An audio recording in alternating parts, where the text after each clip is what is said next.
future of talk is here. Power 102 Digital. Yes, it is Power 102 Digital Friday, and we're going to feature Hard Talk. The topic today is youth and crime. Hard Talk starts now with hosts Rondell Fields and his team. Good afternoon, Rondell. Hey, good afternoon, Mark. Thanks for having us again. I say Mark here, but I know Ted is a Mark too. Uh, we're grateful for being here every Friday. As I said, once again, we always take our hats off to Power 102 FM. The city topic, I mean, that song, I don't know. I don't know where to pull them out from, my Mark. That song was on point. But it also, I mean, youth and crime, and I think the reason we decided to go that way this week is because of the number of school fights we saw over the last week. You know, this week we had we participated also in the crime talks with the scrap iron dealers, the Single Fathers Association, or known now as the Fathers Association of Trinidad and Tobago. We were present. There were these artists, all positive artists as well. Mr. King, Mr. David, Mr. Elborn was there as well, Jazzy, all bringing good content, good musical content. I can't forget the president of the Scrap Iron Dealer, who we always have to tip our hats to, because he's been relentless, Ted, with going across Trinidad and Tobago and having these crime talks and these discussions. And That's right. throughout these discussions, it's always the youth at the epicenter. What are we doing wrong? Where are we going wrong? What are we doing right? What do we need to do? What do we have to do? And I think it was so important for us to field that question out to members of society, because you always hear Rondell Fields talking, you always hear, even yourself in Tobago, Edward Jones, Michael Stewart, we always have platforms to speak on, the Pastor Dottins, and all of us always have these platforms to speak on, but sometimes it's good to hear the perspective of the people, hear the perspective of the ground. So from now, I mean, we're asking you guys, calling at any time. We also do say, even though we're talking about youth and crime, we understand that this is also an opportunity for outreach. So even if you have your questions pertaining to your court matters or pertaining to, I mean, your custody matters, if they are custody matters, if the court matters, we ask that you don't call names, but you could just share experience and we'll give advice based on whatever you say. So we encourage you to call those people who know throughout the week you've been messaging us and we told you what to call to the show. We ask that you guys call all throughout the show so that we could reach out to you guys. Before I put you over to Ted to get his perspective on the topic we're talking about the youth, about our crime situation, we're gonna cover it wide and broad, Ted. No boundaries anywhere. Whether we go through education, talking about the education system, we talk about, I love to talk about the development of the criminal mind. Mark started it perfectly with the person who sang there, talking about the influence of music on the young people as well, influence of social media. We're going to talk about sometimes the failure of the state to have to socially intervene at times, failure of the state for having program for the development of young boys, young girls that actually put them on a better chart and a better life. But before I go there, I just want to let you guys know that today is actually, I don't know if you even know about it, Ted, every single day is a day, celebrating a day, but today is International Shared Parenting Day. So, shared parenting. We championed in shared parenting for years. So Yes. we actually did get a call from all the championing from the National Parents Organization, Mr. Don Hubert. He's an ex-professor from one of the most prolific universities. He's actually also on the council of the International Shared Parenting Council. He's also a board member of that. And he actually came across our lobby and our advocacy all the way in the United States and was very impressed with it, and they have decided to partner with us as we work towards having those measures implemented into Trinidad and Tobago. They've also requested we send them our legislative works, because what they have they normally rate nations and states based on the legislation to see how compliant it is with shared parenting processes. So Nice. hopefully we don't get a 2 out of 10. But I don't know if we go hit 5. Hopefully we get more than 2. But I mean, Well, this is our step going forward, bro, when it comes well, to shared. definitely. Shared Parenting Day. Well, let me start by saying, guys, happy Shared Parenting Day. You know, and it is always a pleasure being here. I mean, you know, Rondell, you and I have been, I mean, at this for way. Yes, You know, I yes, think yes. we're counting the years some weeks ago, Yeah, and yeah. we reached past 10, right? Yeah. Wow, That was right. Oh, by the way, let me not forget my manners. Thank you for all the people listening to us, you know, in the drive time, because you know this is after 4 o'clock. So most people on the highways and the byways tuned into 102 Power 102 FM and listening to us, and you know, in the after work line. You know, I'm always going to be happy to be here. Sometimes because you know, men like us are usually torn, you know, in terms of our duties and what we are called to do. Sometimes it's difficult to be here every single Friday, but I'm telling you guys, listeners, Rondell, everyone, Mackie, is one of my favorite places to be on a Friday afternoon, amen. So we'll just go with that.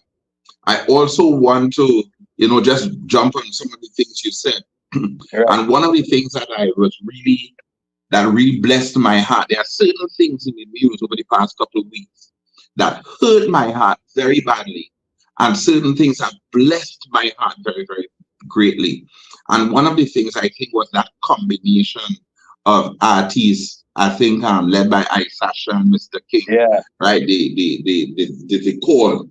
I don't know if you got a chance to listen to it last week or talk about it.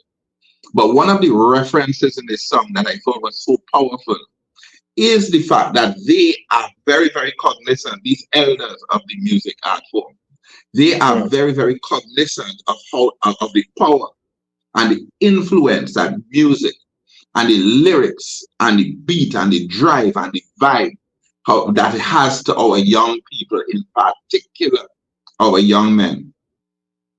Right? So as a result of that, I really appreciate it. But not only that, I appreciate the skill in the song, the artwork, the quality of the video. In other words, it was whoever did the production, the entire conceptualization was one that came from a heart of people that I think really, really wanted to embody change and to effect change. And I thank God for every single one of them and what they were able to do. Right? So basically, that being said, bro, when we talking about anything to do with crime and youth, right? There's always a question to fatherhood. And you know, usually we could take the next 2 hours just discussing that whole concept of fatherhood. But one of the things I also want to throw in, guys, is the way over the past few days, something is happening, some consciousness, some awakening is happening in our society. And I want to put my hands together for that, because clearly, based on how even the fathers, the single fathers or the Fathers Association website and our Facebook page has been blowing up, just like it's almost as though every minute or every couple of minutes we have 2 or 3 new people coming on and wanting to get more about the association. But not only that, the amount of people that are crying for help. True. Right? I am thinking that, you know, in terms of our secretariat and maybe being able to find a way to deal with these may require some level of input, because obviously a secretariat would have to be paid and that kind of thing. But clearly, if we see this need being such a very, very profound need in our society, then I think it would be asinine of us to not really embody it, because there are people out there that are crying for help, men and women who are crying for help, who are crying for attention, crying for assistance, you know, because the system already has a lot of us backed up against the wall, you know. So I really appreciate that. And that's my opening statement, guys, you know. That was my 6 balls board. Yeah. I mean, a powerful opening statement. That too. I mean, definitely. I like the fact that you pitched the point with Mr. King and those guys. And I spoke to Mr. King after the show. And I mean, if you know King, if you know Mr. King, if you know King David, these guys love music. These guys understand, even when you hear them speak, they speak about it as a spiritual thing, where they understand, as you rightfully pointed out, how it can impact you. As I said in a place before, music is one of the things that don't ask permission to enter into your brain. You can hear that song how much you want, next minute how many same song you hate. Yes. And then you start off saying, you know, I did hate this song, why singing this song for? You understand? So that is what music can do to you. And that's the reality of it. And I must commend, and I did commend them there at that point in time. And this is something I know they're committed to continue. And I must also commend Trinidad and Tobago, because Trinidad and Tobago answered the call. And that's something King said as well that day. He said they answered the call. You understand? Because they could have put the call out, but Trinidad didn't have to answer. And Trinidad shared that video in common similarity to how they would share the video with the gunman tunes and share the video with the negatively influential tunes. And I had to put my hands together like you just know for Trinidad and Tobago. That's right. So, and I even think that they did it even more. Exactly. I think, because at least for the gunman tunes, it will come from one diaspora or one sect or one type, you know. But this one came from across the board, you know. And the other thing is that one of the other things that I realized, brother, remember, I think the last time we were here, we were talking about the radio stations and the influence that they have. And I think in some cases they claim that they don't have. But you know what I realized? Across the board, radio stations was playing the call. That's all. Correct. Right? Correct. In other words, they kind of got a sort of a social consciousness. Correct. You know, and I really appreciate that. And it always speaks about the power of excellence. You know, the power of excellence is an interesting thing. You know, I remember once saying to, you know, most people listening, for example, you know, to us right now, wherever they are, you may find that, you know, you may really work hard to get somebody to attend a function of yours, you know, because, you know, to get somebody, you know, whether it's church, whether it's a house party, whether it's a social event, sometimes it's difficult to get attendance. I know after COVID, churches had issues with sometimes getting the numbers to fill their pews and that kind of thing.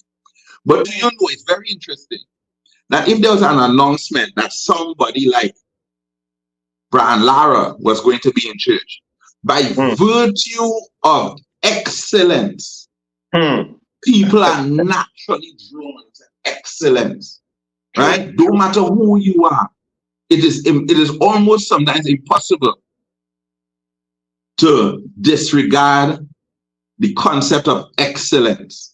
And I think that that's what that production was. But not only that, it gives me some fuel, Rondell. Yeah. Right? It gives me some fuel, Rondell, and that, listen, what we need to imbibe and bring to the fore is different levels of excellence. True.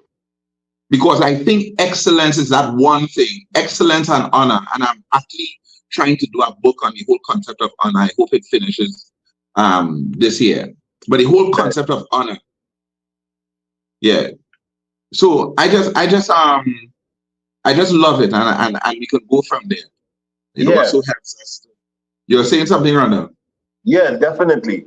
You see, I keep listening to what you're saying. I keep listening to what I was making mention of, and the word influence. And it's something that I focused on this week because it's something that hit me like a ton of bricks this week. I mean, we'll always talk about making choices, making the right choice versus the wrong choice, doing the right thing versus the wrong thing, providing justice instead of injustice. But the way we make decisions are heavily based or heavily impacted on the influence or the influencers in our life. And that's right. We're talking about music there. We're talking about musical influence. That's right.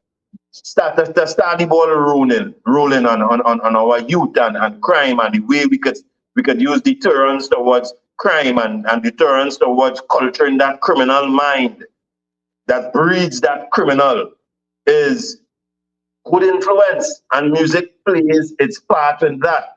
And that's right. Because this music was so positive, it's influenced a certain type of a feeling, a wanting, a desire for more. So you're going to see more artists. I see right after they drop that one, they drop Isasha and Orlando Octave. More positive again. Wow. So it's going to respond with positive influence through the musical set. And I think influence is so important in a young person's life. And that first part, we'll always talk about it, as you alluded to, beginning with a father or a mother. Parental influence. You are the first part of the journey. That child leaves that hospital with no influence, with no anything, just waiting a clean blank slate for you to influence that child, for you That's to right. place the child in an environment where the child will be positively influenced. Positively influenced, sometimes just from the home, just from the environment, the neighborhood. Influence is just from the culture. That's Think right. about it. Your culture is heavily influential, you know. Yes. Look at the cultures that are adopted by races. You will see how influential it is. That's right. So,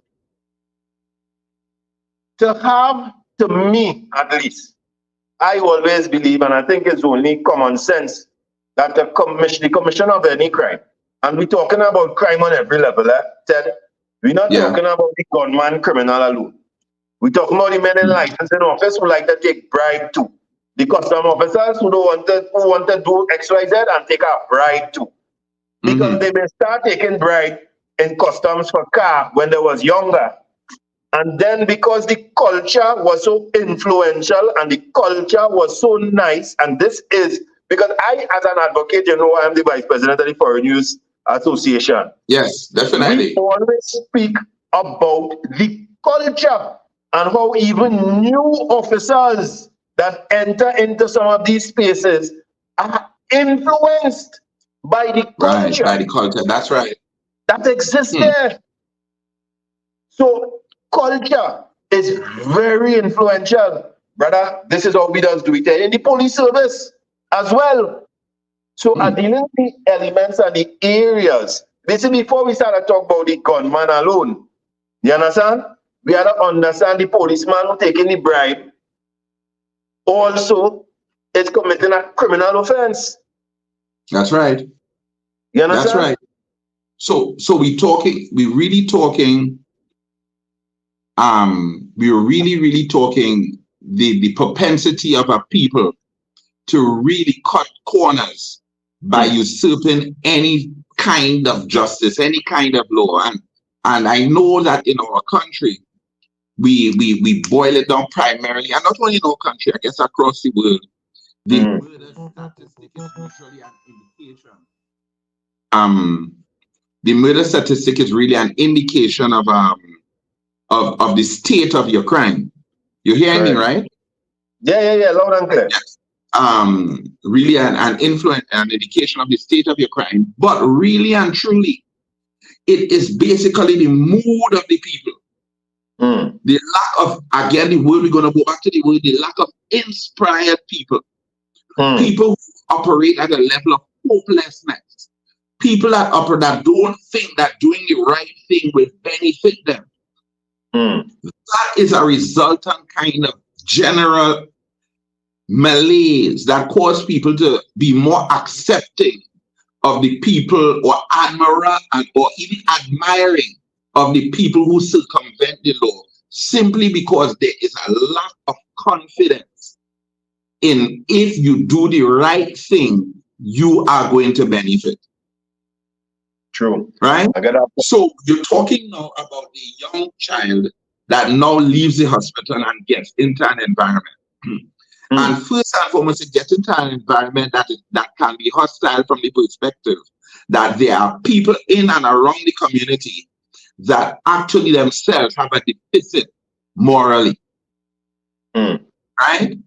At one time, big people used to talk big people thing in the absence of children.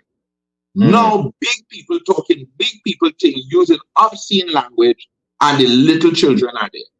But you can't really blame them too, because the same people, when we were growing up, and I'm going to say something now that might come across as a cuss word to all of Trinidad and Tobago. The youth children used, and I'm going to use a big bad word now. Children used to have something in Trinidad and Tobago called a bedtime long time. Oh God. Don't cut me off, because I know I just use obscene language. But do you remember the thing called bedtime? True. Right? Put the kids to bed. Exactly. Kids used to have to go to bed. I used to suffer that, and I used to. But it helped me at one time, because I used to start to read. I used to resist. Every child that resists bedtime. It is a form of discipline. But not only that, it helps to give adults a time to be adults. It gives adults a time to be able to operate and do whatever they have to do without the view of children. But not only that, it helps to discipline children into recognizing that there's a time within the family space that for them, and it's a time that they must exit the space from a participatory place, right? And get to bed. Besides that, it's healthy for you to go in your bed. Right? So tonight, this evening, fellas, I'm going to be using a lot of obscene language on the airwaves. Because another obscene language I'm going to use right now, fellas, and I'll let tune in, tell the whole of Trinidad, everybody listening to me, one or two that are going to be using a set of bad word. The next bad word I'm going to use is an obscene language called personal responsibility. Right? Well, I know the radio station and them governing body, I know they're going and call and cut all the off just now. But the point I'm making is, right, is that personal responsibility has been abdicated in our society to the extent, right, that our children are growing up not recognizing that there's something called consequences for bad behavior. Correct. But Ted, we saying they're growing up too, but let me be real. I do start to use bad word. You understand? I do start to use bad word. Is it because some parents could say some of the things they used to enforce before are now being viewed as infringements of the rights of the child? Exactly. Some of the parents could say, when I try to take a disciplinary measure with my child, when I know my child is at risk, I run the risk of being called or labeled by society, by those who are supposed to be deemed the more academic and educated ones, as an abuser. I'm not even reaching to the point of corporal punishment. I'm not even reaching to that point. I'm talking generally. Then also this new culture that is now trying to creep in or trying to become influential, that even in schools, you can't use the word pray. You can't say a prayer because you don't know if you will be infringing on somebody's human right.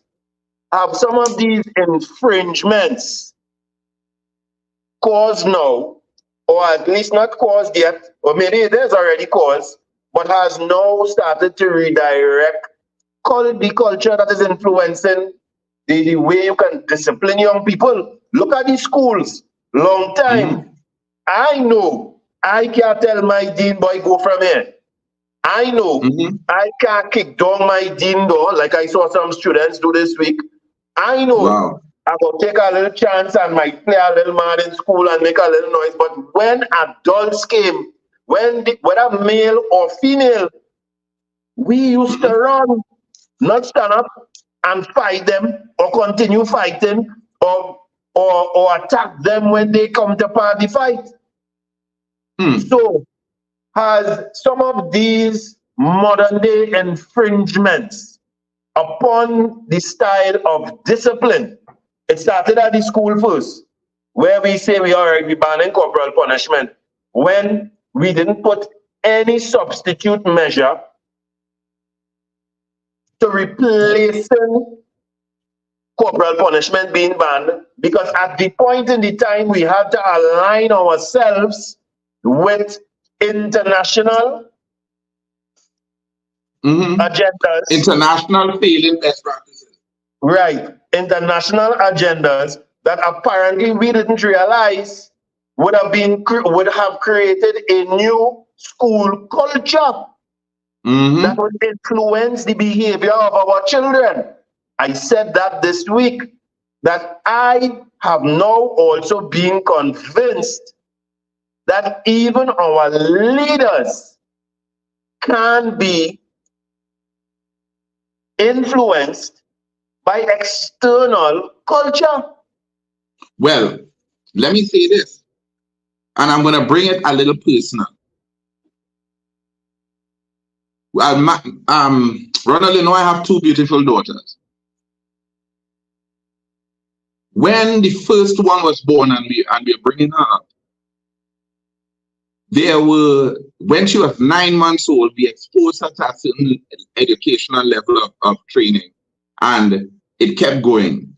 So she understood the levels growing up, and we understood basically how she was able to grow from place to place, from point to point. She was able to matriculate going up pretty well, and she's an excellent student.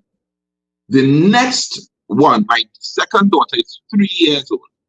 But because of the closeness of the family, my 3-year-old at the time would have matriculated to a certain level of learning. And the baby, when she would have been seeing the TV or seeing the things we are teaching the other one, she now never really got the growth to get to that point. So we had to do some re-education, if you want to call it that, to help the other one understand. Now, you have to understand that when we imbibe cultures, we imbibe standards from countries that are 250 years old, like in the case of the US, or countries that are 1,000 years old or more, like in the case of maybe Great Britain and those places. And we who are just 45 to 50, going past 50, and behaving as though the very same cultures, the very same practices that they can use now as a much older culture, we are trying to imbibe it now, not recognizing that we had to go through our growing pains, right? So the point I'm making is that and I agree with you, that too many times we have taken from developed societies things that work. There's no reason why an 18-year-old should receive corporal punishment. So obviously, you're not as a mother, you ain't going and taking a belt and cutting no 17-year-old child tail, right? So if the United States, who are now more mature, say that, well, yeah, we're not beating again because we figure that we have our systems in place. If we decide to not do it, then we now have to ensure that we make some kind of, we, more than the United States, have to ensure that we imbibe some culture, some practice, right, friends, that puts us in a place, ladies and gentlemen, where we don't suffer the fallout. Because two things I want to tell you. The abolishment of corporal punishment in 2005 represents 19 years of schooling without flogging in the school system. I am asking, we are all scientists here, right? We are not emotional beings as men talking here. Right. There may be a few emotional beings in cars listening to us. And good afternoon, ladies. But the point I am making is, let us just crunch the numbers. Right. Did the intention of abolishing corporal punishment as a predetermined consideration that it would make our children less violent, has it worked? That is it. Gentlemen, let me interrupt you. I have a caller on the line. Good afternoon, caller. Good afternoon. Yeah, good afternoon. Good afternoon. Good afternoon. Yeah. Well, I'm now tuning. I was listening. Right. You have a question? Anything you want to ask us on the topic, or you have a question pertaining to court? You want to talk about what issue you have with the single that you think we could help you from the Fathers Association? No, I was just listening. I mean, I was listening where the guy was now talking about there. Corporal punishment. Yeah. But he was making a point and then they cut him. You know, I just today I did forget and I happen to remember today, so I come on. All right. Yeah, so I followed him there a little bit, but I believe that they should not take it out. All right. So your view is that they shouldn't have take it out? Yeah. From there, I think we had a decline. Right. And you know, people don't like to hear that, but I was asking the same thing this week. I don't think anybody is advocating to beat up children, but we are saying that it was a disciplinary measure that was put in place that at the time was customary, that you removed without putting something or without, you know, if they had come up with a program that started moving away and started doing the right psychological work that was required to have the removal, that at least not just the removal, it's not the work towards removing corporal punishment, but it's supposed to be working towards having something there that will continue to instill a level of respect for authority and discipline throughout the institution. Because we had to be honest to say that though corporal punishment, we could say, may not have been the best thing, we haven't seen any of the strategy that have been suggested by the academic to replace it at that time work. And we've seen the violence leave from the position where we were saying we didn't want the children to be more violent because beating them was making them more violent. We stopped the corporal punishment based on the academics' advice. But now we see the children beating the teachers. Now we see it. That was it. They take away that part of it and no respect at all. And you see, it's one thing to take away something, but what you put in place. And you see, we continue to put, as the old people say, the cart before the horse. We continue to do that.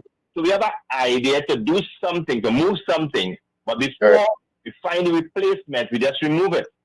Like we see every other little, like when we take license office right now, you have this DRS points and all that. You had a plan, but what really they did, like right now, the police don't have ensure what to do. Gotta come and you only license officers, right? And I don't want to share too much, right? But I know you're following this. You know? So it's the same thing we continue to do, and that is why it reached where it reached. Because I sat down the other day and I said, but how we reach here? Correct. We reach here because of that. And the people saying, these psychologists or these people, like I listen to this guy from Children Authority, the former one, I don't think he's supposed now. The one before, he said he don't believe in that, right? But right. With this theory, they went and they do the research, as they say. But let me be real here. Sometimes when you go and do a course, right, it's like a cup of tea. Sometimes you have to remove, right, the things that not warranty or not working for you in the tea. So like right now, I sometimes I get it cold. You don't want to drink milk, but you will drink tea still. So you remove the milk out of the tea. So when you go and do this course, if you're saying that's not conclusive to what they say they're living now in 2024, let me use 2024. Why do you want to use it? Because we did went and some doctor, whoever, professor, whoever said this really, right? And that is one of the problems I see we have in here in the society too, with these children and them. Because my son go watch them, they don't know all the time and them kind of thing. Because these people telling them all these nice things. So they're coming back now at the parents. So the same thing what they're saying about the children, how it make them more violent. No, I don't believe it make them more violent. When I get licks, you get licks. Yeah. True. We get real licks. But again, my mommy was a teacher, so I get real. My mother too. Is that deterrent is not something that nobody that's making money want to bully a child. Correct. Is that deterrent? But you see, they're putting it over like this, like it's mafia. It's not true. So when it's children and them know, they're little, they're reading on the TikTok, they have more, what is the word I call it? They have more avenues to get information, right? And we will are going to library, we read and think, no, they're not going to know it. TikTok, this one, that one, righty. While them playing the little game, it's popping up. So they're watching me now as the parent and telling me time, well, there's a new era. This because they're seeing all these people. But guys, and caller, there's something, caller, I don't know if you remember this. I don't know what, I don't want to date you in terms of how old you are or so. But I remember, guys, when I was going to school, there was the talk about the abolishment of corporal punishment. Right. And listen to me, guys. But I went through all of school before that actually happened, so I get my shots. But the thing is that I was praying for that to pass, for that to become the one, because I knew that once corporal punishment was removed from the system, there would have been nothing to stop me from doing that I wanted to do. Right? Because the one thing I wanted to do, prayed, was the licks. Now, there's another thing we have to call it still there. Yeah, I'm here, listening to it. Right. One of the things that we have to understand about punishment, guys, is that punishment must always be unpleasant. Other than that, it is not punishment. Right. Correct. Right? Yeah, sending someone to their room is not a form of punishment now, because you can go into your room and enter the entire world due to social media. Right? Taking the phone is punishment. Exactly. Taking your phone is punishment. Yeah. But still, even that, it has to be managed in such a way. Right? I mean, first and foremost, what I think America is able to do very good, it's all about nomenclature. It's all about naming things. When a child get their tail cut, they used to call it a cut tail. That was, everybody in Trinidad and Tobago knew what a cut tail was. It was disproportionate. It was non-aggressive. It was matter-of-factly. It was to the point. Everybody who get a cut tail realized they get a cut tail. It was clear across the board. However, there is something called child abuse. Different thing.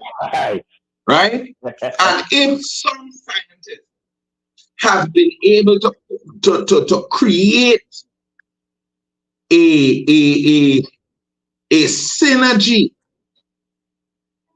between, by start saying, well, what you do, you hit the child. No, course, if you hit that child, it is abuse if you hit a child. But you have to understand that there is a social and a mental dichotomy between somebody hitting a child, cuffing a child, and a curtail. And what we have been able to do is bring nomenclature into it. So all of a sudden, a curtail is in fact hitting a child, and as a result of that, it is abuse. Fine. Let me add something to that, Ted. Yeah. People will rant, particularly when we talk about corporal punishment, because as you say, it involves a striking of somebody, right? Mm-hmm. But people don't know you can be very abusive without even touching somebody, you know. Without touching somebody, you can be very abusive. As I said, there is a difference between punishment and a difference between abuse. And that is when the punishment goes overboard what the consequence of the action should be. So you could send somebody, as you say, in the room for 2 days and don't feed them. What you feel that is? You haven't put your hand on them yet. You're abusing them. Or if you tell them something like they are no good, or they're worse than their father, you're no good. You're or worse than your father. they're evil, or they're a prostitute. You're a whole prostitute. You're this, you're that. You see that part, right? It's now in the hair. And that is abuse right there. Verbal abuse. Of course. Emotional and I will tell you, some of those words, those children never forget.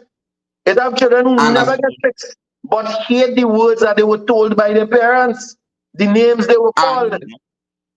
And guys, I want to respectfully submit to you that one of the major causes to why we now have a more violent society today is not because of the abolishment of, in 2005, of corporal punishment. That's not it. It is the continued and even right now ramped up abuse that children hear that destroys their sense of self, destroys their sense of value and worth, destroys their sense of achievement and especially among our boys, right? The destruction of things that they call role models, which is the annihilation of fathers, as though we can't find good fathers in our country. These are the things, my brothers. And I have to remember our vast listenership right now in the whole of Trinidad and Tobago. That also involves our mighty men, wonderful men, and beautiful, beautiful, powerful ladies, right? But I'm just saying to say that right now, it is the things we tell these boys and these girls, right, that cause them to look, and on our inability. We have pushed out corporal punishment. We have. But we have introduced much more deadly forms, right, of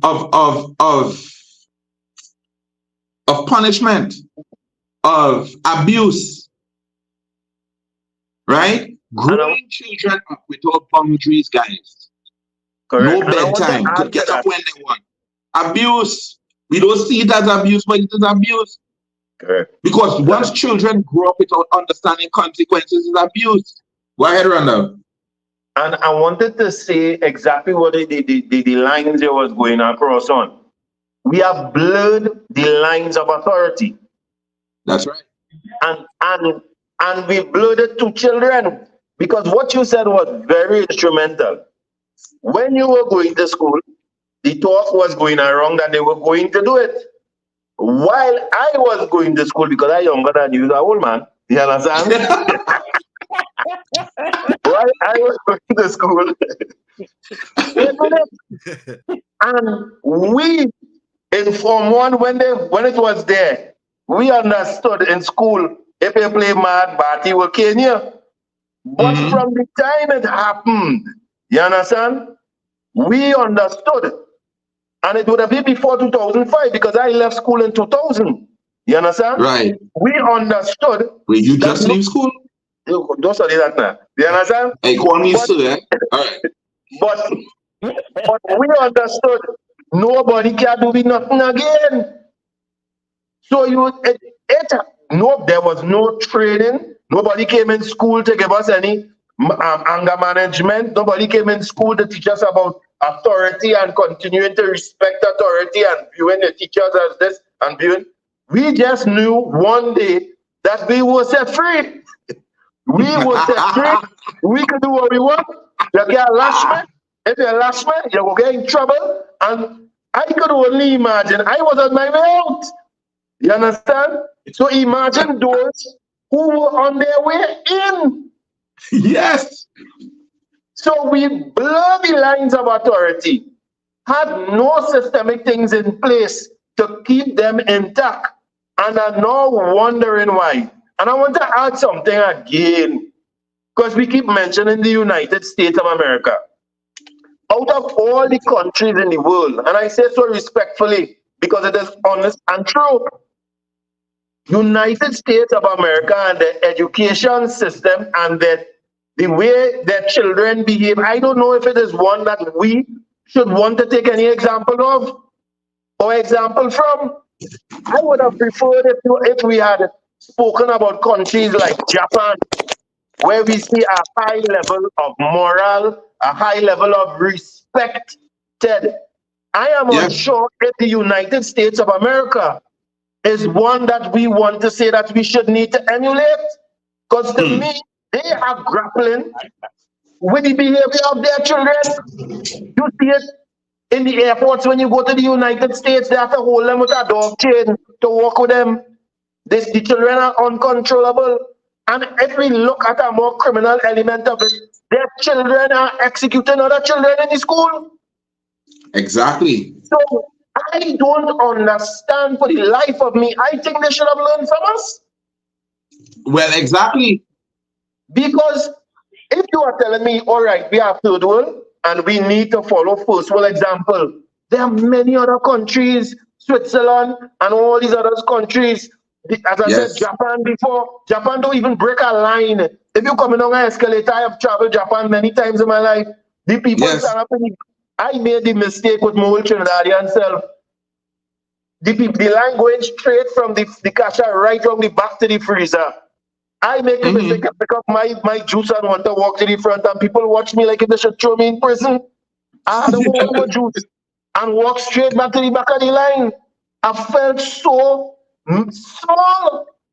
Exactly. And it spoke to the strength of the people's respect, honor, culture, things, moral, ethic, and these things that they did not have to enforce with beating in school, but they did enforce it from a very young point in the child's life, the kindergarten. Before anything, they start putting those moral values, not only morality, but the historical value of who they are, when they came from, where they came from. They often teach them about the story of Hiroshima and the bombing and how many of them, and what they did to become a great nation called Japan.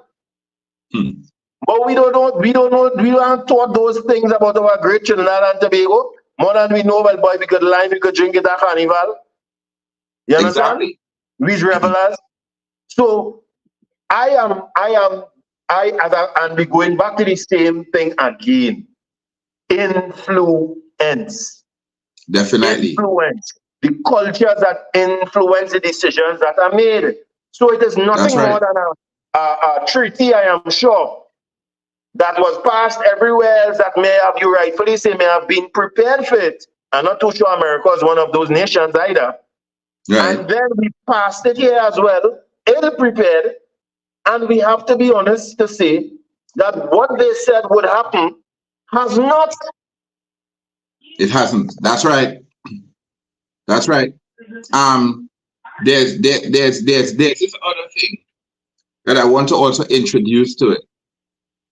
And that is the abandonment of authority and authority figures. Now, as society matures, what tends to happen, gentlemen and listeners, is that people become more and more self-aware. And conversely, when somebody becomes self-aware, there are two approaches that happen when somebody becomes self-aware. One, how they view themselves now in reference to others. And how we view ourselves in reference, and when you're talking now in reference to others, how you view yourself now in reference to authority. Now, one of the problems that our young people have are an adult nation, and basically that is where Japan and a lot of the Asian countries and even some of the Scandinavian countries will beat us on all the time and beat the US on, is that sense of understanding honor and understanding authority.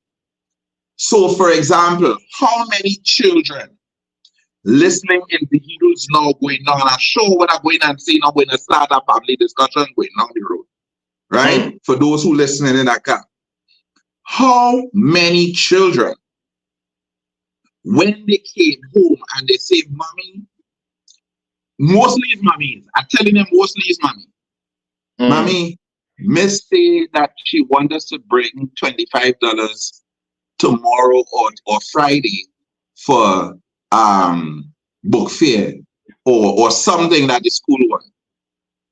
How many times you would hear in front of the children the parents say something like, "But Miss Mad, she know where I get this money from? Why them that's always want money? Them ain't know nothing to think them crazy, you know that." That is said out of an expression I understand of frustration, but it is said in the presence of the children.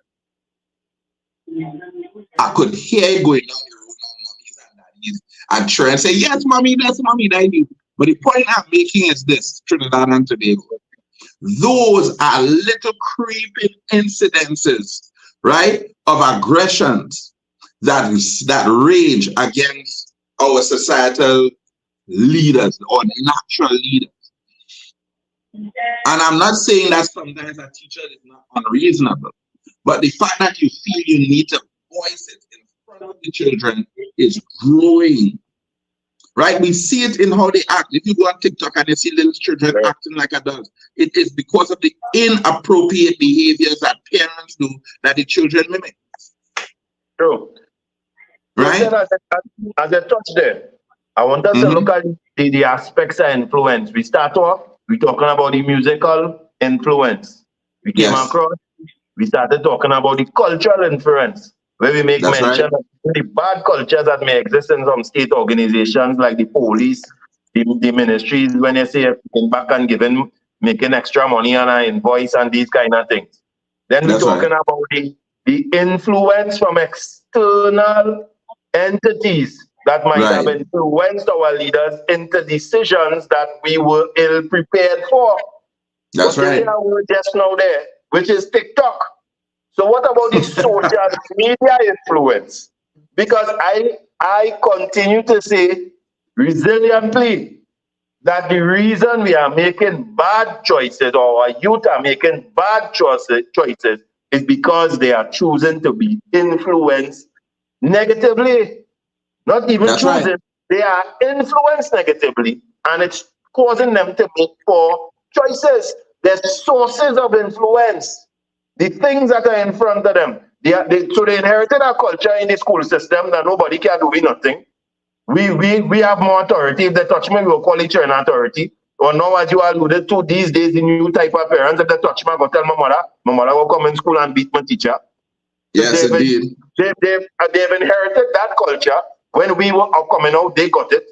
Then they're getting the influence of the music, of a ride and bust a shot, and the perfect song that was played by Mac, which showed even in the older days, it was stepping up there. Even in our days, even though it was more subtle and possibly less impacting on society because we had dreader parents. It and we also had much better music. Exactly. It had more positive than negative. You understand?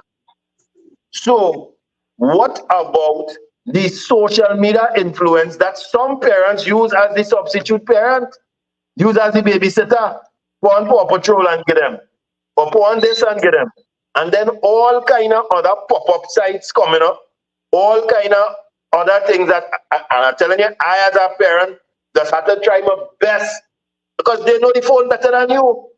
Mm-hmm. My younger phone, son, I had to take his phone from any night. Yes. You understand? And that's what we do with our girls too. We take their phone. Yeah, but so until he could represent that he could manage it as responsibly, he will have brother that show better signs. So I know for me personally, hey, I could trust him a little more. I could pick up his phone here and know vibes. You understand?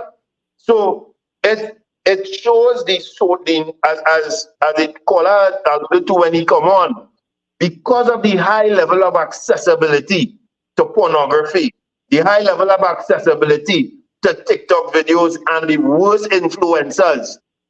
Mm-hmm. The influence, the different veins of influence from social media, because it has so many different apps to begin with. And then on every app have a different content creator. Some, in my humble view, that are very good, but I think more of them that are horrible. Yeah. Yes. And are no good. And would not have gotten airplay to spread their content. But because it is now a freedom of content spreading, that anybody could go and say anything. Exactly. Until other people come and debunk it. So you know, the influence of social media is another very, very dangerous thing to young that's people. right. And are contributing to the bad decisions they're making. I saw a young girl the other day. All she wants is a gunman. I don't want no man. This is what she's saying, eh? I don't want no man unless he have a gun. So he can protect me. He must have a gun. I want a gunman. And I didn't hear one female group plot or none of them powerful ladies and this and ladies and this and that and whatever. Affect nobody come forward and debunk what this woman said about the best man for she's a gunman. And in the comments, you're seeing many other young girls liking it. Yes, girl, this, that. We don't want no soft man. We don't want no jokey man. We man must be able to bust gun. He must have AK, bam, bam, bam. Fire, all the emojis going from young ladies because she's an influential content creator. Wow. She's influential. So when your daughter watching she and love what she or friends influencing her to look at her and go and pick up a gunman, that contributes to the bad choices that are made. Exactly. We don't have the same groups I called. They had a problem when the prime minister, and you know he does blast it too, so it has nothing to do with friend. When he went and said, "Women, choose your men wisely." Because in the past, women getting killed from spouses. Choose your men wisely. All the groups, they make 1 million woman march, million mile march across the Caribbean. Al Jazeera said, Al Jazeera called me because they identify me as the man who does stand up for man. You understand? A whole big show about what the prime minister said. Right? That's right. All of our parents told us. Choose your friends wisely. I just tell men, choose your spouse wisely. That's the person you're going to bring into your life for the rest of your life. That's only common sense. But you know, it's strange that even up to this week, I guess because of the work I do, I've been telling a lot of some young men that I'm mentoring, and that's the topic this week. Guys, young men, you have to choose these women properly. You have to be. I actually had to let them know, debunk this foolishness about a woman being of higher value than you, because part of what you do is that you operate as though you are the low value and that you're working for a price. And when you devalue yourself, you're not even able to bless the woman. Correct. So our young men need to understand that they have value in them. Of course. Listen, there are two things that happen. and I want us to understand, we live in a society, if you ask most young women now, they want a man who could support them and who could be there for them and help them in their dreams and that kind of thing. And I know this is a little segue, but that's why I like this kind of topic, because we're talking anything single fathers, and I find that there are things we have to look and deal with. Right? So you have these women, a whole plethora of women, basically that's what they believe. But the truth is, really and truly, Trinidad and Tobago, anytime a person wishes to marry somebody that is supposed to support their dreams, then that person is really looking for a wife, because that is the definition of a wife. Correct. Right? Correct. So you know, as a man must be coming to the table with a goal, with being able to, when you embrace this woman, you inside of yourself, your being is to make the life of this woman and the family that will come out of it a more effective family. Right? But I really just had to segue into saying that because of how important it is, and for people to at least hear out there how fathers talk. Correct.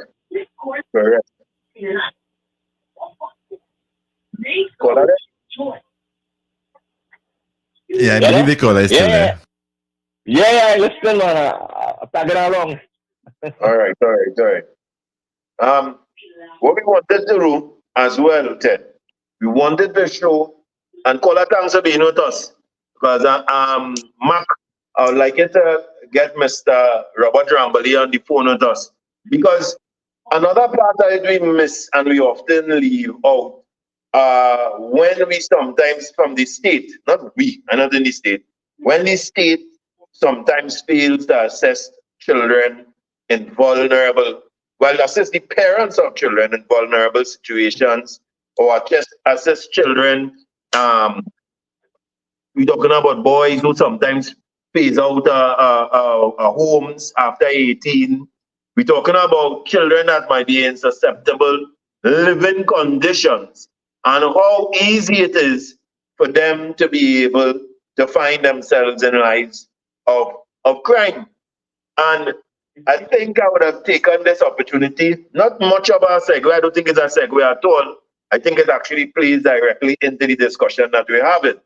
Because if we still as a people and as a society and our ministries don't recognize the value of supporting young children in the care of their fathers, then we are putting them at an immediate disadvantage then.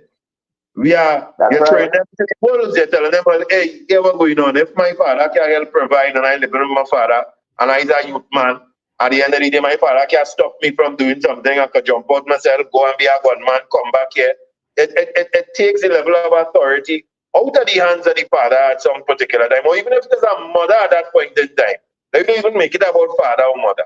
We have fathers with the experience and fathers who we know that normally go through these hardships, trying to go to the state for not assistance to mentor or raise their children. They have the capability to do so, but sometimes they put themselves in a better position financially to be able to raise their children or send them to school or keep them out of the clutches of the gang leader, these kind of things.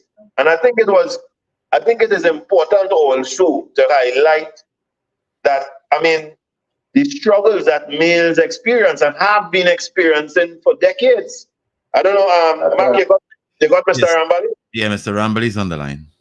Yeah, so I know Mr. Rambali for a while now, very, very, very skillful carpenter, one of the best you would meet around. And when I see his son and how well he's done with his son, sometimes it's blown my mind to hear his story. And I always knew the issues that men from 2016, 2015 encountered. And Mr. Rambali would have a story where it shows that even back in the day when he tried his best, that at that point in time, the states were very biased against men who needed assistance. Mr. Rambali? Yes, hello? How are you doing, sir? I'm fine. It's a pleasure to be on a show. Yeah, thanks for having you. Thanks for having you. Thanks for you being here. Sorry, glad to have you, Mr. Rambali. I know you have a story of what you went through. We wanted to give us a little snapshot of what you endured. We know that you have an 18-year-old son now.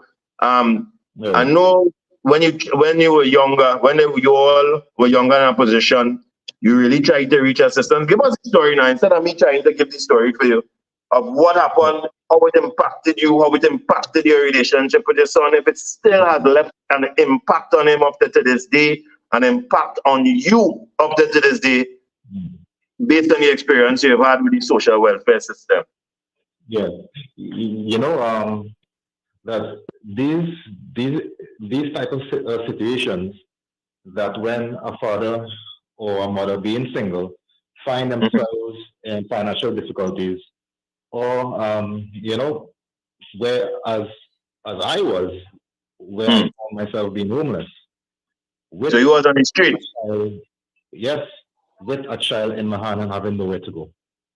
And that, I don't think any father would dream about going through that kind of thing. You know? Give us a example. I know I have seen it, but tell us from a perspective of a person who's gone through that, out on the street, nowhere to turn. Give us a snapshot of a night with you and your experience on the street. How you felt to having this child in your hand, and what you turned to. I had to move out of the apartment where I was at, and I had nowhere to go, no money. I had a rented vehicle that I owed for, and the company was coming to take it back.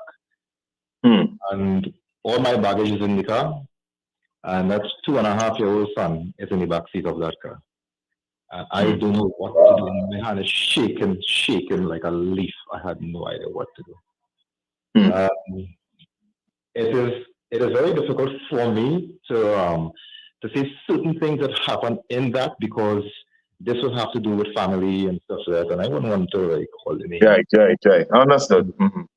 But this thing, these things doesn't only begin there, and it goes back further in the life of people, whereby as children we wasn't cultured properly. And when I say not cultured properly, I mean good financial advice, seeing a successful family, also discipline and all these things like that. You know, and when we grow up in these kind of things. Sorry, you are hearing me? Yeah, we hearing you. Somebody seemed to try to call in just now, but you continue. All right, yeah. You know, when we grow up with a lack of certain influence, you'll find ourselves in difficulties as we go older, you know. And the thing is that we don't have positive role models that are able and being given the wings to take the forefront and start to actually influence the youth in Trinidad and to do differently. So again, Mr. Rambali, is you're saying that I like the fact that the type of admission you're coming with, where you're talking about in the earlier part of your life, there was a lack of mentorship when it comes to financial advice and these kind of things, and you think those things kind of contributed to where you got to that point? Yes, you know. Understood. So I mean, I can't blame anybody else, but yeah, I understand. Look at it. When I do look at it, is education that really brings the best in people and positive influence, you know. And having to go through this now, and then you go to social welfare. Tell us about that. Yeah, with the child in hand, and saying, I told my sister, I want to know if there's any help at all for men who are going through this situation. Homeless with a child. Yes, the guy looked at me, and with great empathy, and he said, "Boy, sorry, but we have nothing. Please." And I say, "You sure, boy?" I say, is there anything that could be done? Whatever. See, there's nothing at all. Absolutely nothing at all. I fought for 2 weeks, and I got off for these streets. All right. I rented So tell us a little bit about your relationship with your son, and I mean that time on the street and after.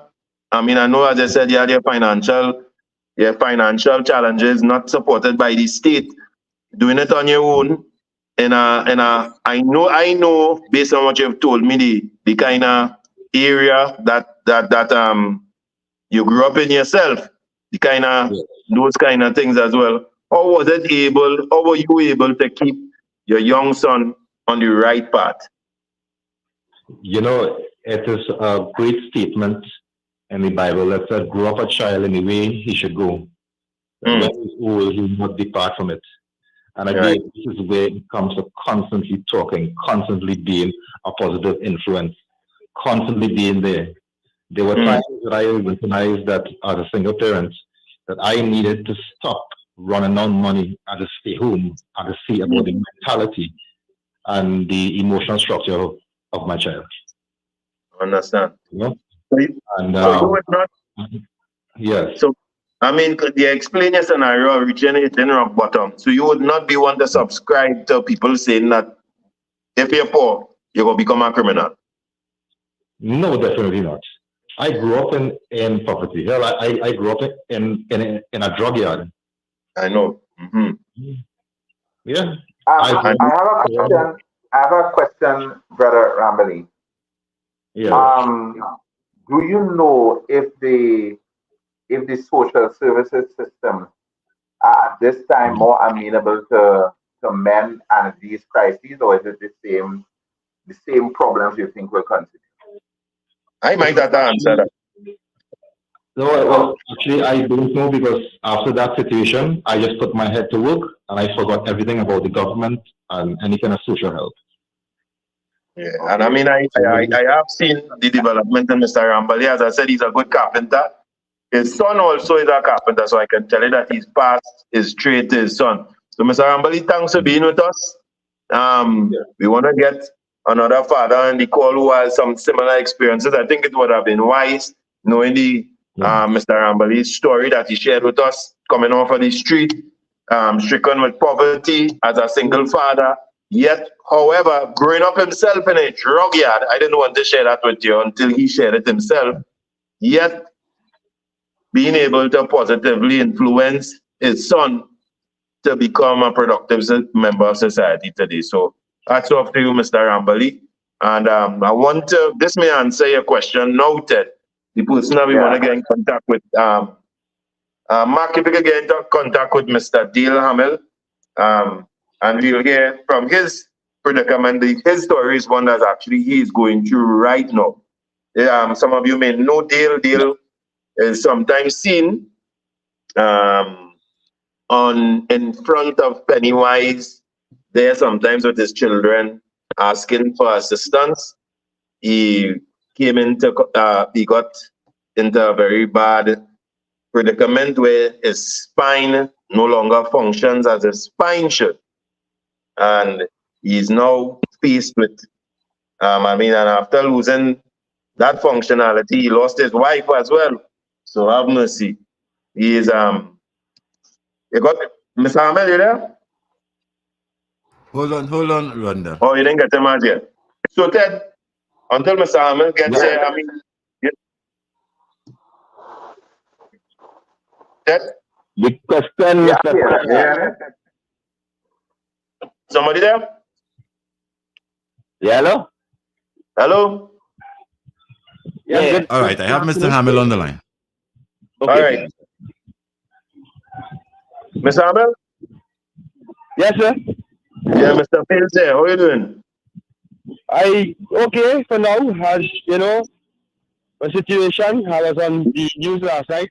This boy Rondell, please run a little thing on TV6 to bring a little attention to the nation and even to the authorities. So, Mr. Hamill, we're just talking to Mr. Rambali a gentleman who was in a similar predicament to yours some years ago. Hardship. He was on the street, homeless, with his son, and was turned away at that time from social welfare. Thanks to God, he put his head down. He found a way out, and his son is grown now. And I think he'd be surprised, because I'm sure he's still listening, to know that so many years after, you have a story where you're encountering some issues still. So you want to give us a little pitch back as into, you know how you and I met? I met you leaving the Pennywise Plaza. You were there asking for assistance. You want to tell us what took you there that Saturday? Well, this being there is a while now, because I have no support. I started experiencing a problem with my spine and can't walk properly since last year May. And I was fired because I could not walk and things. I wasn't showing it, but I was hiding because my wife and children and stuff would feel that daddy, something wrong with daddy. So I was going and trying to be strong. But eventually that it took too long, man. The wife leave, and I had no support. And I say, boy, how we gonna live? How we gonna get food? How we gonna live? I can't really do nothing. I can't walk. And these children said, Daddy, let me go and see if we get any help on the street. And they choose Pennywise Plaza because many times we pass, they see the kind of people, the amount of crowd, it is have cars, and they say, well, we will go there. And from time to time on our weekend, we will go and we will try to accumulate funds so that they will have whatever necessities they could get. They will have schooling is one. And because of that, I have 2 other kids in school because no help. When I try to reach social welfare, they told me that I can't get no help until I get the medical in place. So I start working on the medical. And this is where it reached that the MRI has to be done so that the medical could complete and the documents can start going in for me to get the help through social services. And it has been bombarded by two postponements. So I have not gotten it. And after that second postponement, they have to call me back. And where's your wife, Mr. Hammond? Since this happened? I will just give you a little more insight. Life has been tough because in 2019, there was a landlord situation because we had made an arrangement and we couldn't fulfill the $500 on the weekend. And he came and threatened us and stuff. And with the threats and stuff, we made a report on it and we didn't go back in the apartment and everything was taken away from us. He never gave me back nothing. I end up by a gentleman for 2 weeks. Him was being a pundit and his son a pundit. Maybe a week after, they take a cutlass and you know what they did. And from time to time, that same cutlass is what I am experiencing maybe at a point because it has been 6 years since that incident. Not knowing what they was doing and not understanding what they was doing. And life became more difficult. Difficult that with the landlord thing, I just look back at normal minimum wage as a custom clerk. I didn't even have that feeling even to go back into it because I was the landlord woman. And what I was asking, what about your wife? Since the predicament, I know it's you and your children now. Has your wife offered any support? Where is she now? Well, when she lived, she was with a guy living in St. Augustine, and she never put no support until this weekend. Because once the man she did with, he began and pushing the same company that she worked in. Okay. So she's rendered some assistance this week at least, since all years. From tomorrow, hopefully from tomorrow, she will render some sort of support from on that side. And how many children you have, Mr. Hammond? Totally is 5 kids. She have a 3-year-old. And I have 4 of them with me. Even the 4 of them is at 4 years, 6 years, 12 years. I even have a 19-year-old who have been through a real tough situation with a girlfriend, even the mother situation, which he never really would have experienced. And, to cope with it, he went into a little jog, and it put him in a mental state, and he don't want to let go the girl. So from as time go along, it's like it putting him in a mental situation, and it put me more in a tough situation where he could try to help me. Yeah, yeah. I mean, and the age is a very vulnerable age. You're saying he's 19. I'm bringing it out, Ted. Just in case people not hearing clearly.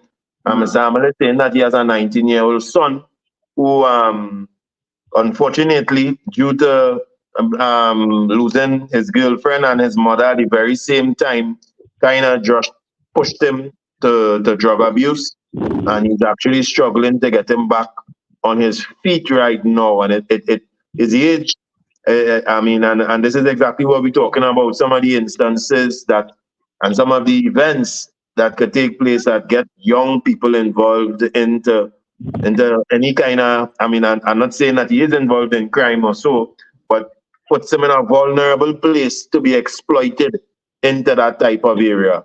Teddy was going to say something? Yes, I wanted to ask Mr. Hammond. Mr. Hammond, how are you going? I'm really, really sorry to hear about this situation. Right? It's like a perfect storm of situations, of negative situations. But let me ask you this. Just for my clarity, you said your wife, how long you all have been together or married? Excuse? Yeah, how long have you all been, are you all married? And if you all are, how long? Well, we were married. We lived together for 18 years, but we were married for just like 2017. We married late. So we weren't married for long. Okay. All right. But you're saying this woman is now living with somebody else? She's living with somebody else. Okay. She has material son. She literally, I either try to, communicate, but she doesn't communicate as much. And she recently got employed, which is just a couple days ago. She wanted me to take the little one and keep him and look after him till she finished work and drop him back. But it's difficult for me. And, yeah, because you're out for already.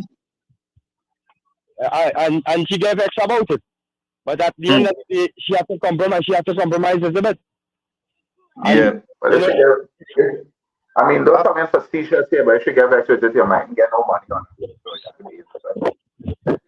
that's the way they have us men now, and that's what I'm telling you about the way the system, and when we move away from morality and that kind of thing, how we can end up really, really, really there's really no good end sometimes that society that is bent on being immoral.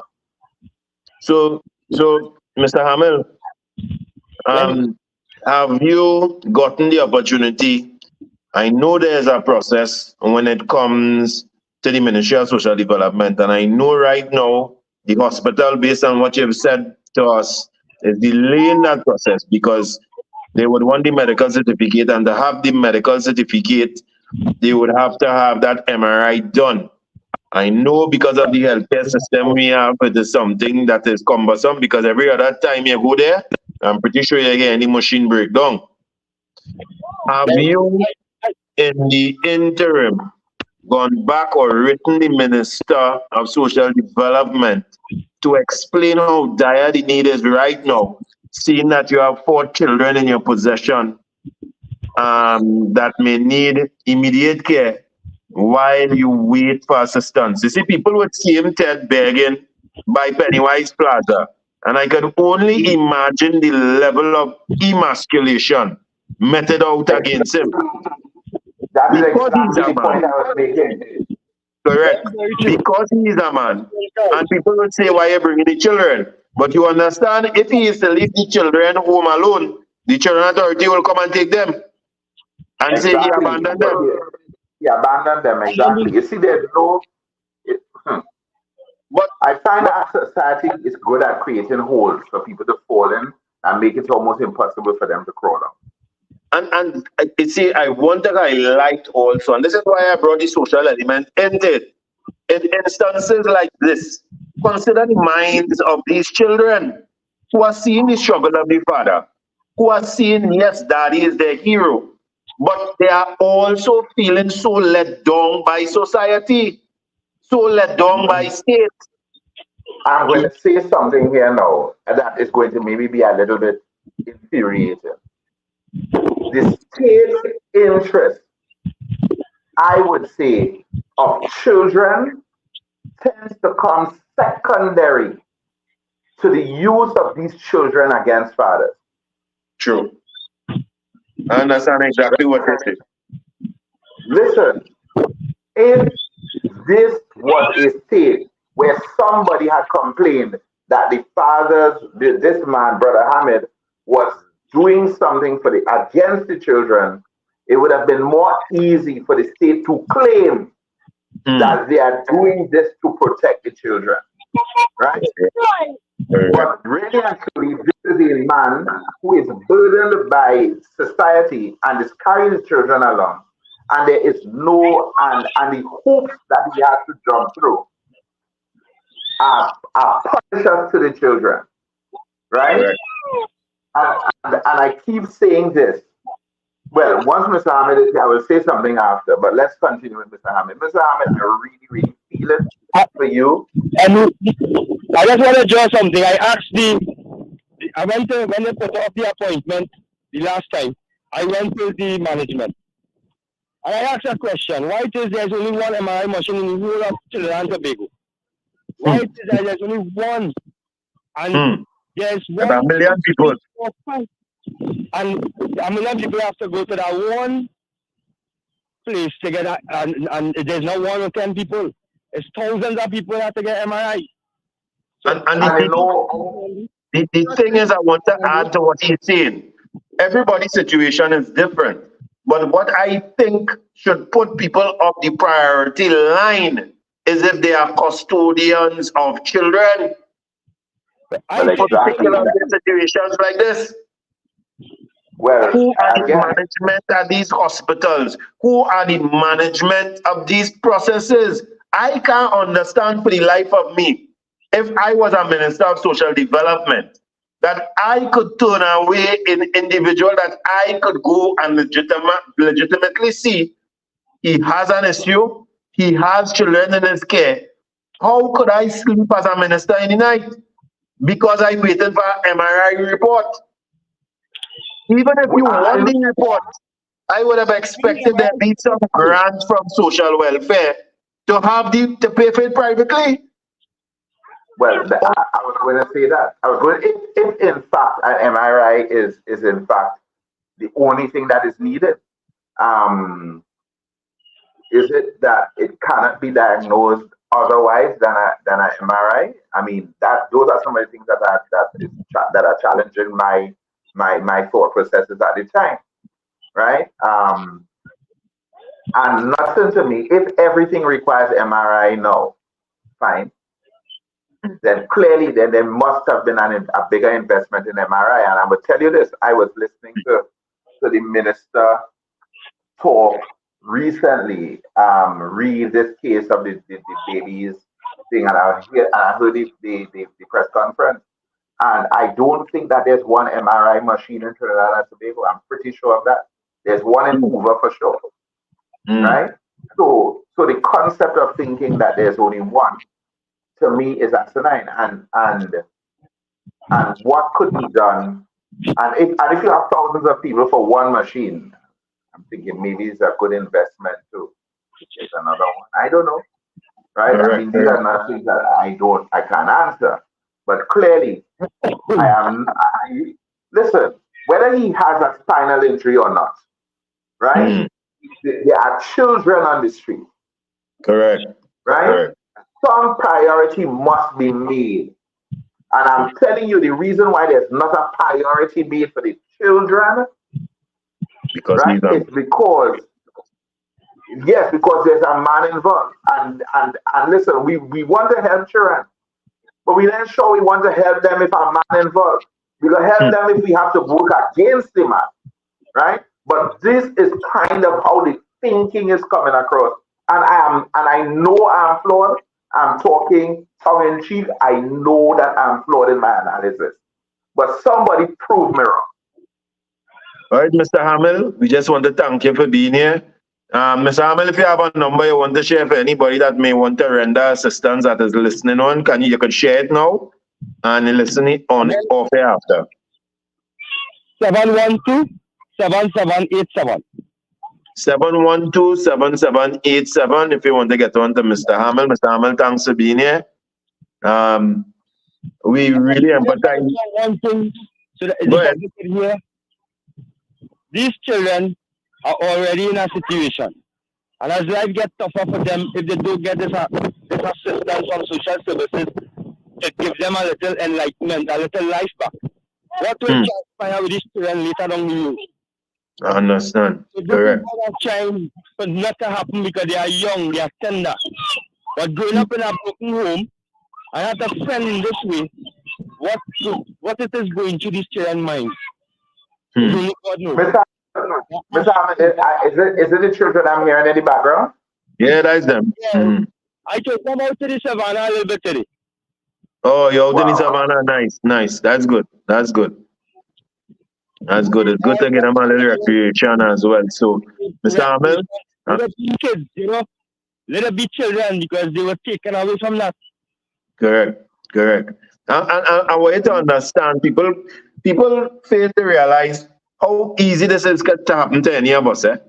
Mr. Hamel was a customs clerk, I clear cars and I am an importer. So I understand the duty of a customs clerk. These are intelligent people. These are people that know the system. These are people that clearing goods. These are people that most times are very well known and are always able most times to provide a comfortable life to their children.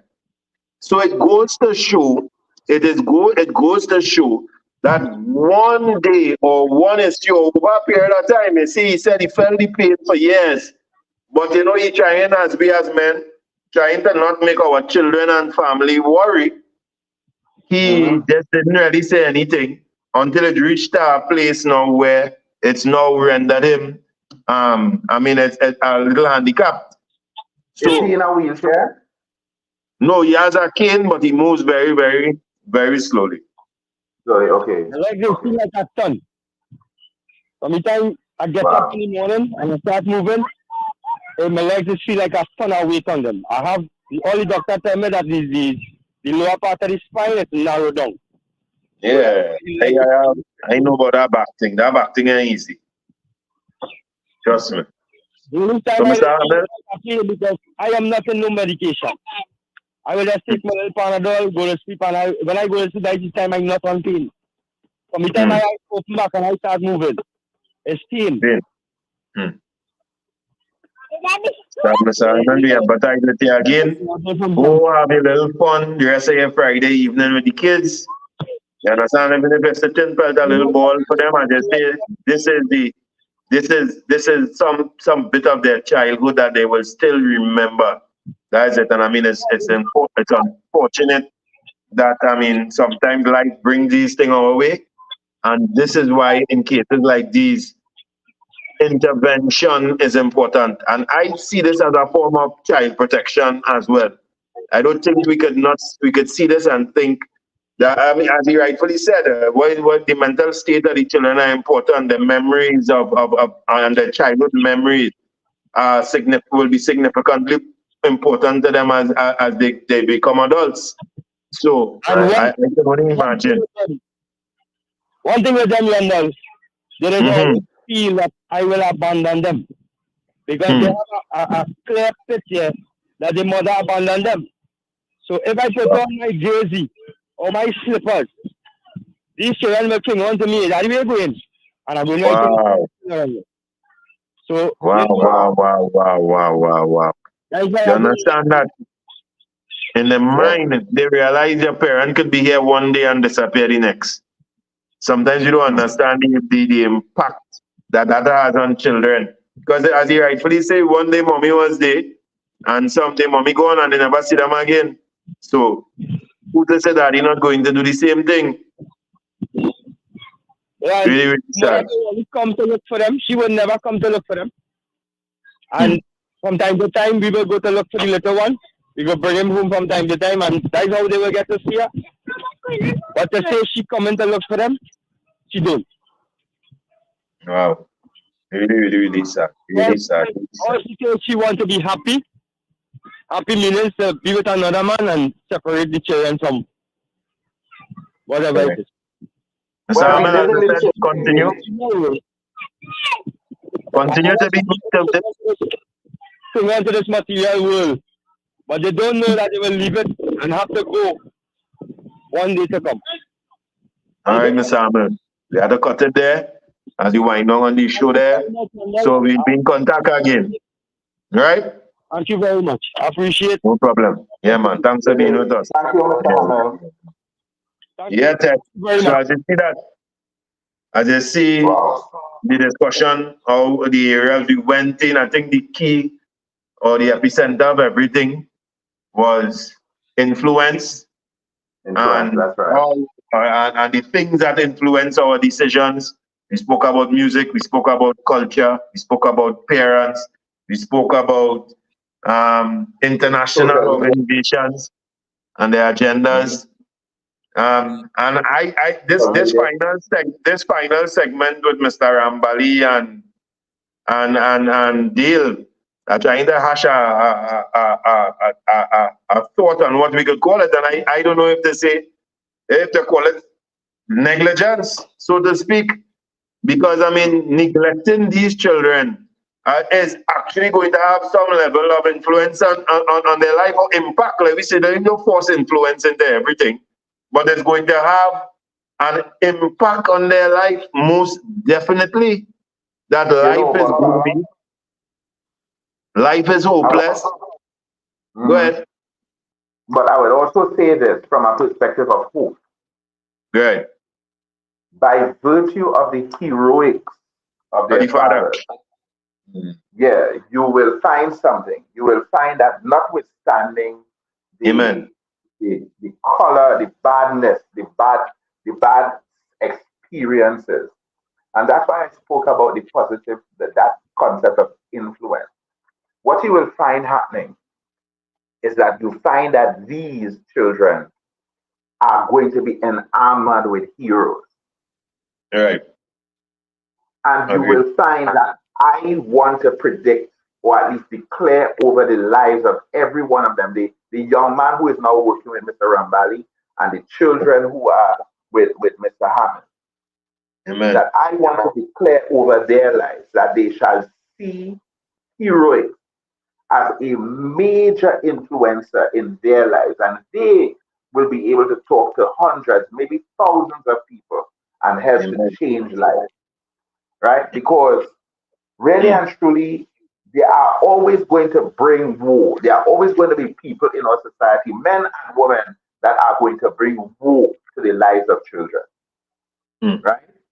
However, it is the heroes, the men and women, but who are the heroes that are going to be able to guide our children away from a life that is going to be a life of excellence, a life of great achievement, right? Who knows? One of those children could be a book writer, a writer of a story that is going to change the world because of their experience.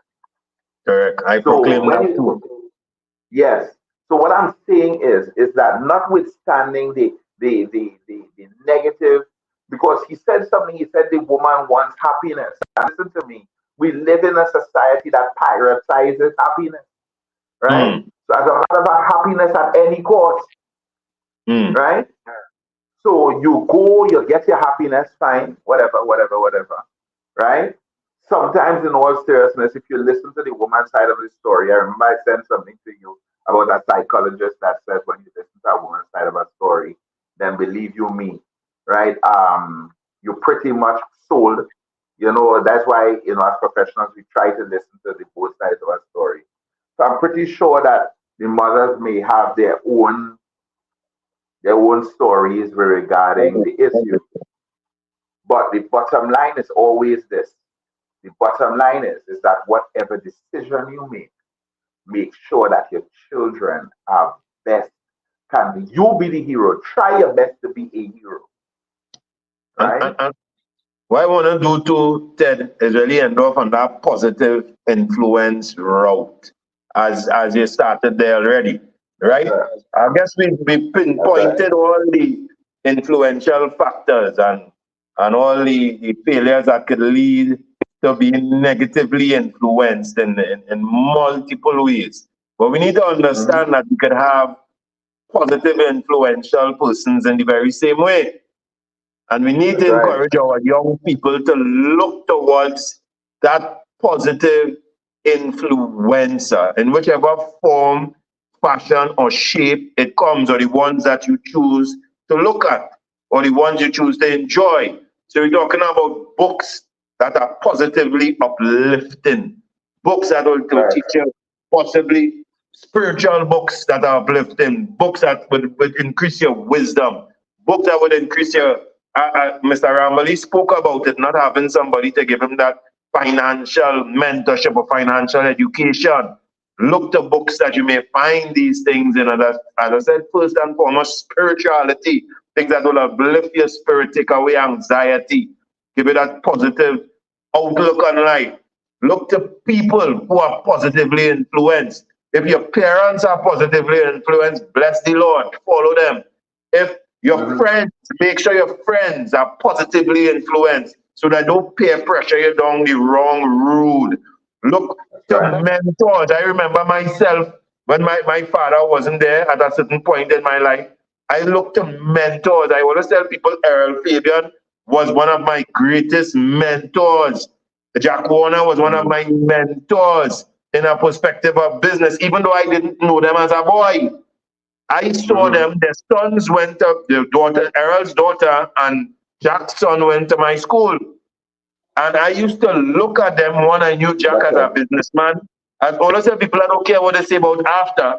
But it was the first time, one of the few times I saw a businessman being of my ethnicity.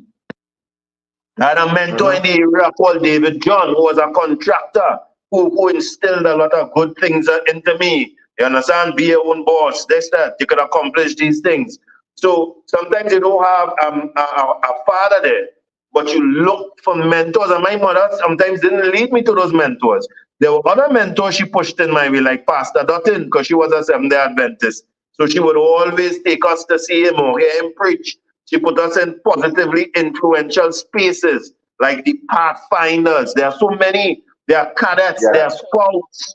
There are so many clubs, football clubs, cricket clubs, the Harvard Club, the Police Sports Club, the Police Youth Club. So many positively influenced places that even if you're a single mother or in an environment where you think is not conducive to that or is not the best influential on your children, that you can take your child out, even if you're living in an area you think that is crime-ridden. Take your child out, carry them into an area where it's not that way. I mean, I don't mean to live, you know. I mean, even if it's just a fair sport, to join a team so that they come out of the environment, take a breath of fresh air, and realize there's a difference elsewhere. That's right. We must be able, there are significant or many a place that are positively influential. There are music that is positively influential. We saw that with the call. Share that music, consume that music. So many good spiritual songs, so many good, clean music with nice rhythm, nice lyrics, the kind of things you want to hear in the morning that uplifts your spirit.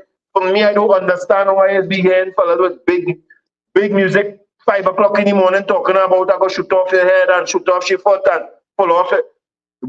If you start your morning like that, where does that lead you during the day? Music, Rondell. Vile music about sexual innuendo and, well, actually, it's not even innuendo, it's actual sex in the form of music. Exactly. The first thing on your mind, it will. That's not what you want to process, right? So, I wanted to stay on the positive because I know it hard sometimes because you were going real good, right? We want to still. Let me say the positive. Yeah. Let me say the positive. So we ended it. Yeah. So I mean, the social media content. Seek out positive social media influencers. Positive. Right. When I mean positive, not the ones who want to sell you dreams that could be dashed. Should have they rent a big fancy car and tell you I'm gonna make you rich from doing nothing. No, I'm talking about persons who have good inspirational words, persons who persevere and tell you to work hard and you would achieve, persons that you see doing good things in communities. Get yourself involved or get your children involved in social work like that. How you think this cultural type of healthy behavior in them? But if you are not doing anything or putting your children in places of major positive influence, you will not reap a positively influenced child. Amen. Well said, Papa. Oi. Wow. I tell you, the man preach. This is the time, Mark, where we pass the plate around so that we can get the offer. Very dynamic. Yes, indeed. Very dynamic. Yes. Wow. Mark, I mean, for me to finally, before Ted, you will close off. Mark, again, we want to thank Power 102 for the opportunity to be able to lend our voices to society. We want to thank Trinidad and Tobago, and we want you all to continue to come here every Friday evening. We are making the commitment to come here to be with you all. Share it. I don't care if we start with 10, with 15. We want to make this platform a major platform of positivity, having the hard conversations that they're afraid, but the meaningful conversations that we need to have. So Trinidad, I love you. This is Rondell Fields here. Ted, take them out. I'm Ted Jones. Yeah, man. I really want to also thank all the people that are hell-bent on being positive in Trinidad and Tobago. And there are so many of you. I'm also really happy for the conversations that I know we have started in those vehicles going from place to place in Trinidad and even here in Tobago, because I am actually located here in Tobago. Mr. Hamill, I really want to say, if you and your children are in the savannah, sometimes when I'm in Trinidad, I do that walk around the savannah. If I do see you, I hope that I see you from a leisurely perspective, because by the time I'm there the next time, you should be in a home and properly taken care of by the state, right? Again, I want to say thank you for 102, right? And this is the after work line. We have limed, gentlemen. Good. Well said, gentlemen. I look forward to next Friday's edition. All right. Yeah, take care, guys. Have a safe week. Okay. Bye-bye for now. Rondell Fields and Ted Jones of the Fathers Association right here at Power 102 Digital. Every Friday, they'll be right back here for another conversation with you, the people. Future of Talk is here. Power 102 Digital.